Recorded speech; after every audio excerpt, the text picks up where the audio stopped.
Physical quantities and first चलिए हम work की बात करते हैं।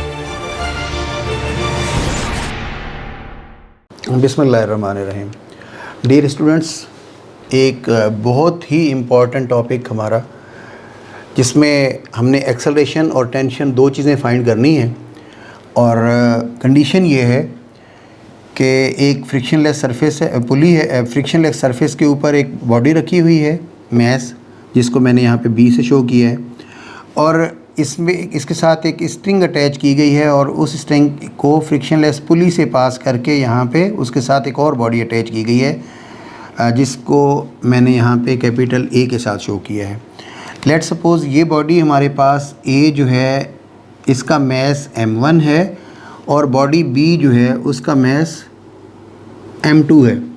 अब हमें क्वेश्चन ये है या जो डिमांड है वो ये है कि टेंशन और एक्सेलरेशन दोनों फाइंड करें। स्ट्रिंग के अंदर टेंशन कितनी है और एक्सेलरेशन कितना है। देखिएगा, जब यहाँ से फोर्स एक्ट कर रही है इस बॉडी पे नीचे की तरफ, डेफिनेटली इसके अंदर टेंशन यहाँ पे इस तरफ ऊपर की तरफ वो हो गई है, और जब हम ऐसे इसमें देख रहे हैं तो ये एक्सेलरेशन हमारे पास इसमें जनरेट हुई है और टेंशन इसमें स्ट्रिंग में भी जनरेट हो गई है। अब अगर इसको हम थोड़ा सा जिस वक्त फाइंड करने के लिए स्ट्रगल करेंगे तो हम पहले लेते हैं बॉडी ए पे ना, फोर्सेस एक्टिंग ऑन बॉडी ए पे जो फोर्स एक्ट कर रही हैं वो फाइंड करेंगे और फिर उसके बाद रिजल्टेंट फोर्स भी साथ देखेंगे कि उसकी वो कितनी है।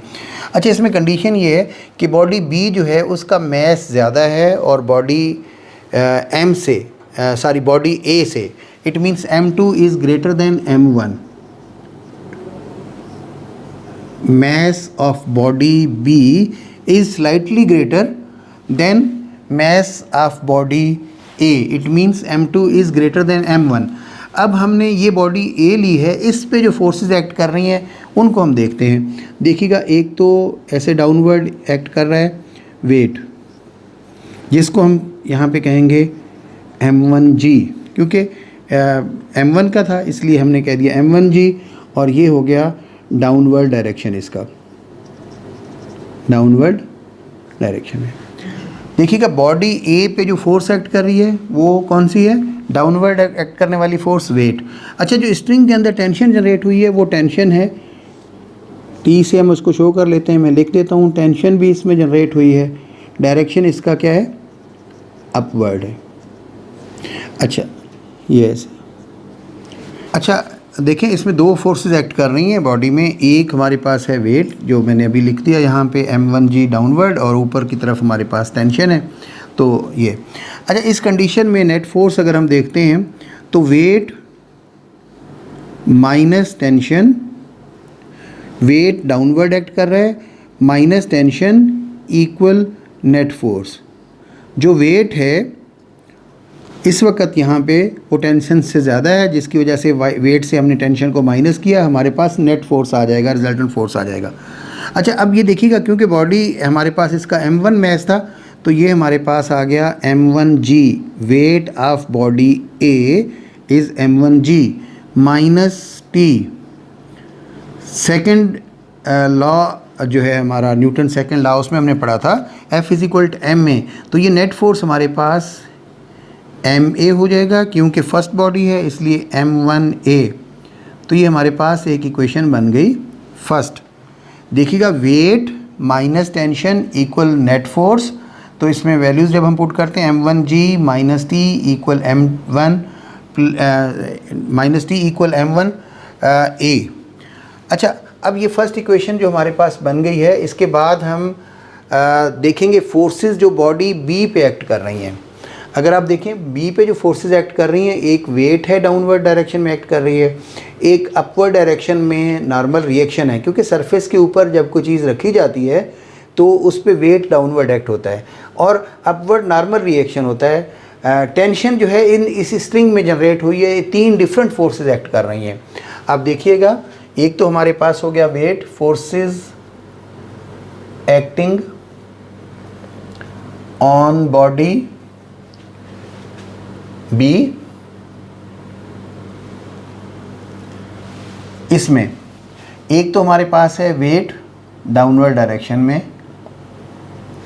M2 है इसलिए M2G डाउनवर्ड। अच्छा, दूसरा है नॉर्मल रिएक्शन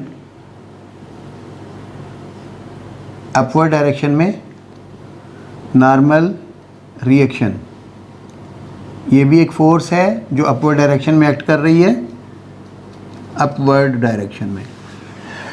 अच्छा, थर्ड हमारे पास इसमें है tension, T, tension, tension in string, ये along the surface of table, surface के साथ ऐसे एक्ट कर रही है। तो ये तीन फोर्सेस हो गई। अब आप देखिएगा इसमें यहाँ पे जब हम नेट फोर्स फाइंड करेंगे तो ये दोनों फोर्सेस एक दूसरे के इक्वल हैं, वेट और नॉर्मल रिएक्शन दोनों एक दूसरे के इक्वल हैं, एक्शन और रिएक्शन है, इसलिए ये हमारे पास एक दूसरे को कैंसिल कर देते हैं, दोनों कैंसिल हो जाती हैं। जब ये दोनों इक्वल हैं, कैंसिल हैं अपोजिट डायरेक्शन में होने की वजह से, मैं लिख देता हूँ याद करने के लिए, कैंसिल ईच अदर।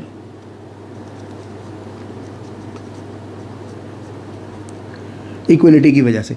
अब इसका तो कोई इम्पैक्ट नहीं आएगा नेट फोर्स पे। इसका मकसद ये हुआ जो नेट फोर्स हमारी होगी वो सिर्फ टेंशन होगी, टेंशन इक्वल फोर्स। जिस तरह यहाँ पे हमने किया था wait minus tension equal force, तो यहाँ पे ये दोनों फोर्सेस एक दूसरे को कैंसिल कर देती हैं, सिर्फ एक ही फोर्स रह गई टेंशन, वो हमारी फोर्स के इक्वल है। और सेकेंड लॉ ऑफ मोशन की वजह से हम इसको M2 F is equal to M में होता है, M2A ये हमारे पास टेंशन होगी, ये इक्वेशन 2 बन गई। अच्छा, अब ये इक्वेशन 1 है और ये इक्वेशन 2 है, इनको ऐड करते हैं बाय एडिंग इक्वेशन 1 एंड 2। जब इनको ऐड किया तो लेट्स सपोज हम लेते हैं इसमें से लेफ़्ट साइड पहले, ये देखिएगा इक्वेशन 1 की लेफ़्ट साइड है M1, ये M1G minus T, M1G minus T, इसमें ऐड किया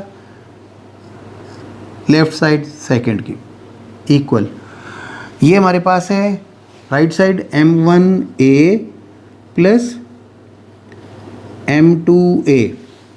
आप देखिएगा गौर से, ये दोनों कैंसिल हो जाते हैं, इट मीन्स M1G इक्वल, यहाँ से A कॉमन हो जाता है और ये बन गया M1 प्लस M2।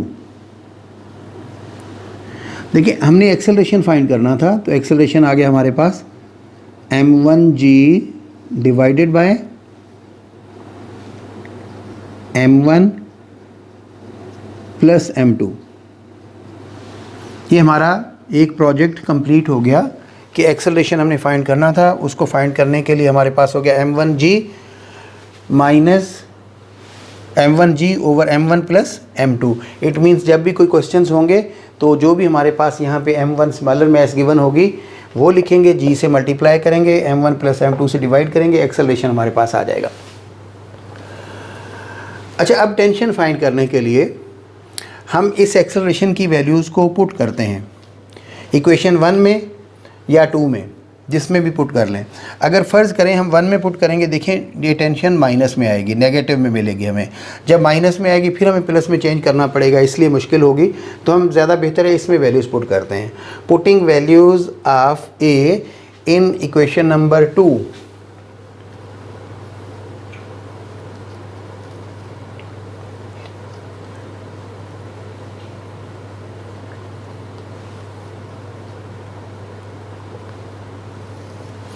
तो इक्वेशन 2 हमारे पास क्या है, tension equal M2A।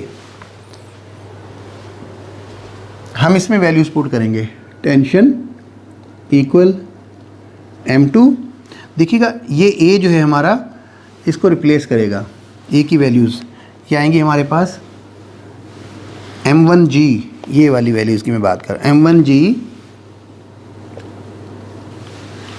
Divided by M1 plus M2। जब हम इसको मल्टीप्लाई करेंगे तो टेंशन हमारे पास हो जाएगी M1 M2G divided by M1 plus M2, ये टेंशन फाइंड हो गई। इट मीन्स जब भी इस तरह के क्वेश्चंस होंगे, न्यूमेरिकल्स होंगे, तो अगर हमें एक्सेलरेशन फाइंड करना है, जो वर्टिकली हैंगिंग बॉडी होगी उसका मैस जी से मल्टीप्लाई कर देंगे, इन दोनों के मैसेज को ऐड करके उसे डिवाइड करेंगे। और जिस वक्त टेंशन फाइंड करनी है, M1 M2 इनकी वैल्यूज़ पुट करेंगे जी की और डिवाइड कर देंगे उसको M1 और M2 से। इट मीन्स एक हमने इसमें एक्सेलरेशन फाइंड किया, इसका हमारे पास फार्मूला बना M1G over M1 plus M2।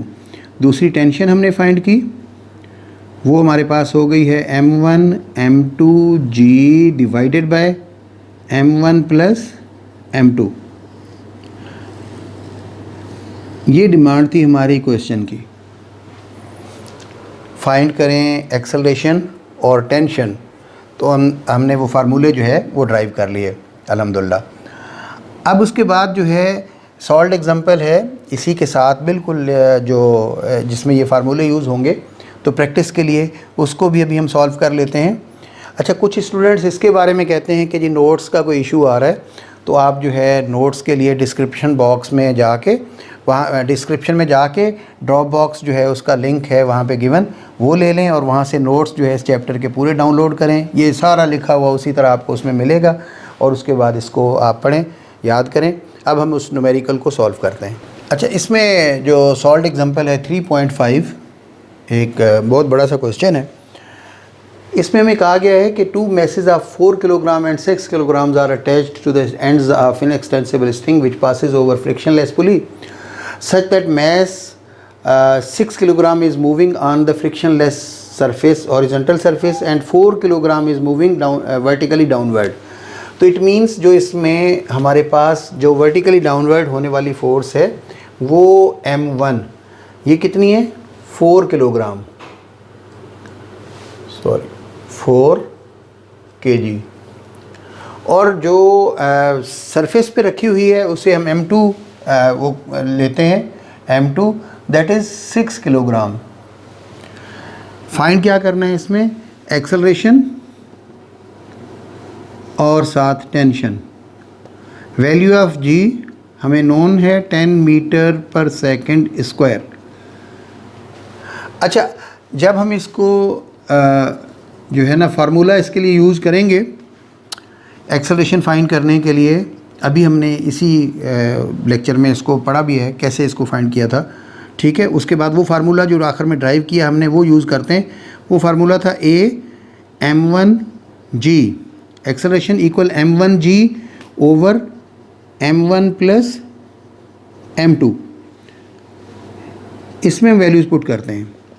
M1G it means 4 multiplied by 10 divided by M1 4 plus 6।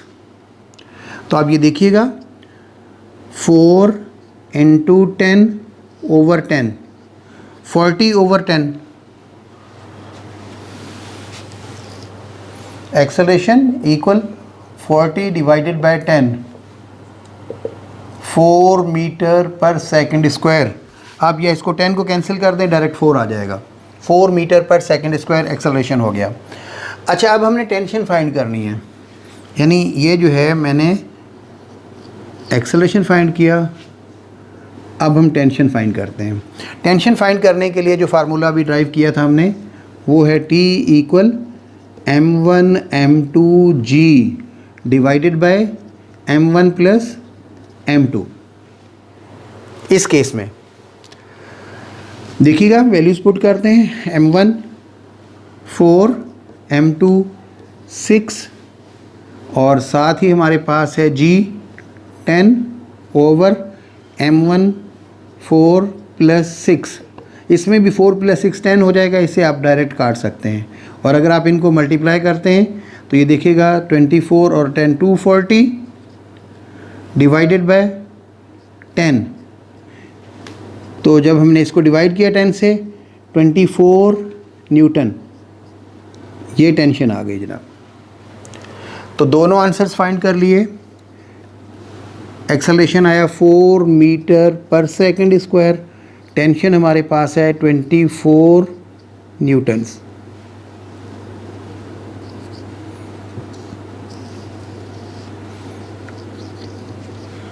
ये सॉल्व एग्जाम्पल 3.5 को हमने अभी सॉल्व करके देखा, उसके आंसर्स जो है वो फाइंड किए।